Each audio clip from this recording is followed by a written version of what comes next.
بسم اللہ الرحمن الرحیم۔ حضرت سیدنا حسن بصری رحمۃ اللہ علیہ فرماتے ہیں، ایک فاحشہ عورت کے بارے میں مشہور تھا کہ اسے دنیا کا تہائی حسن دیا گیا ہے۔ اس کی بدکاری بھی انتہا کو پہنچ چکی تھی۔ جب تک 100 دینار نہ لے لیتی، اپنے قریب کسی کو نہ آنے دیتی۔ لوگ اس کے حسن کی وجہ سے اتنی بھاری رقم ادا کر کے بھی اس کے پاس جاتے۔ ایک مرتبہ ایک عابد کی اچانک اس پر نظر پڑی تو وہ بھی اس کے فتنے میں مبتلا ہو گیا۔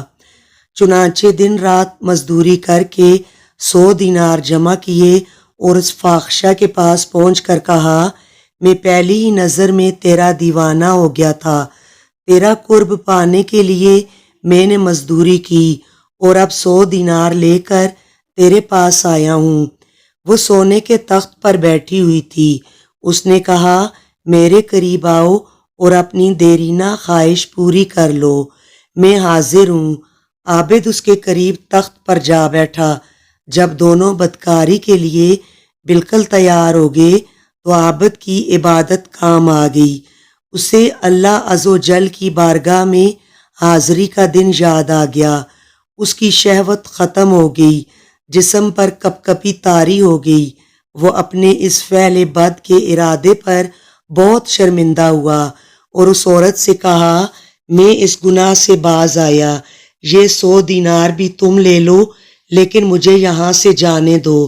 عورت نے حیران ہو کر پوچھا، تمہیں کیا ہوا؟ تم تو میرے لیے بہت بے چین تھے۔ عابد نے کہا، اگر میں نے یہ گناہ کر لیا تو بروز قیامت اپنے رب کی ناراضی لے کر اس کے سامنے کیسے حاضر ہوں گا؟ خوف الہی نے میرا دل تجھ سے اچاٹ کر دیا ہے۔ میں یہ گناہ کبھی نہیں کروں گا، تم مجھے جانے دو۔ یہ سن کر عورت بہت حیران ہوئی اور کہا، اگر تم اپنی بات میں سچے ہو تو میں بھی پختہ ارادہ کرتی ہوں کہ تمہارے علاوہ کوئی اور میرا شوہر ہرگز نہیں بن سکتا، میں تم ہی سے شادی کروں گی۔ عابد نے کہا، جب تک میں یہاں سے چلا نہ جاؤں اس وقت تک میں شادی کے لیے تیار نہیں۔ عورت نے کہا، ٹھیک ہے، ابھی تم چلے جاؤ، لیکن میں تمہارے پاس آؤں گی اور تم ہی سے شادی کروں گی۔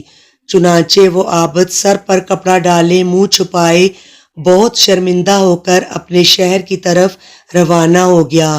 عابد کی باتیں عورت کے دل پر اثر کر چکی تھیں، چنانچہ وہ اپنے تمام سابقہ گناہوں سے توبہ کر کے عابد کے گھر پہنچی۔ عابد نے اسے دیکھتے ہی ایک زوردار درد بھری چیخ ماری اور اس کی روح عالم بالا کی طرف پرواز کر گئی۔